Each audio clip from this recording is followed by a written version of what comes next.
Жалал Абад шаарындагы базарларда соңку 2 аптадан бери уйдун жана койдун этинин баасы кескин жогорлаганы байкалды.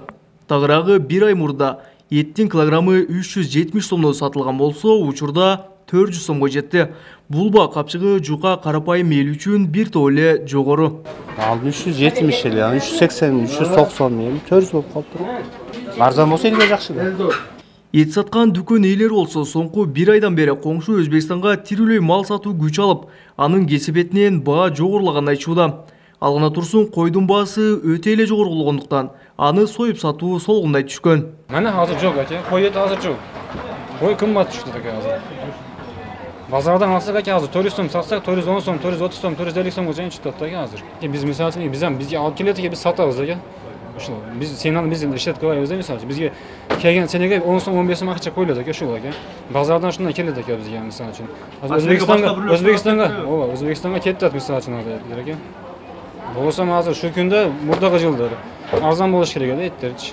Сенниктер обязательно илинип туруш керек. Мисалы 400 сомбу, 380 сомбу муну жаз бийлип койгон. Муну сенник болбосо дагы айып салынат. Соңку 1 ай ичинде еттин баасы 12%га башкача айтканда 30 сомго кымбаттаган. Бирок монополияга каршы күрөшүү агенттигинин адистери баа качан гана 20%га жогорлаганда көзөмөлгө алынарын маалымдады. Эгерде 1 айдын ичинде 20%дан жогору өсүп кетсе, антимонополный орган анан жергиликтүү бийлик, экономика министрлиги менен чогуу биргеликте өкмөткө сунуш берилет. Ушундай жөнгө салуу боюнча. Анан өкмөттөн токтом чыгат, ушу 20%дан жогорулап кетсе да неме көзөмөлгө алга деп. Анан антимонополный орган бааларын карап чыгып анан бекитилет.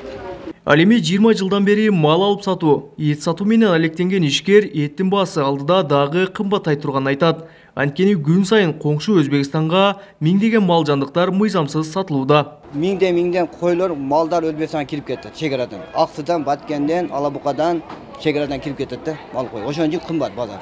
Улар айткан пулун алып чыгып кетишет. Мурат ояка алып киришет, ар бир малга 5000 сом, 2000, 3000, 4000, 5000 кошуп сатышат өзбекстандыктар. Ошон үчүн оны чегараны жапмайча бизде эт 450 ге чыгып кетет. Чоңдорго айтып коеюн, 500 ге чыгып кетет. Алдыда көтөрүлө ошондо. Көтөрүлөт, 450 ге чыгат. 3 темте кетип тегин көтөрүлөт. Себеби чегараны жапмайча малды контрабанда менен кирип кетет. Ар бир малга 1000 сомдон берип кирип кетет. Биз билет алабыз да, алгандарчы. Чоңдор иштебей атат, туурасты.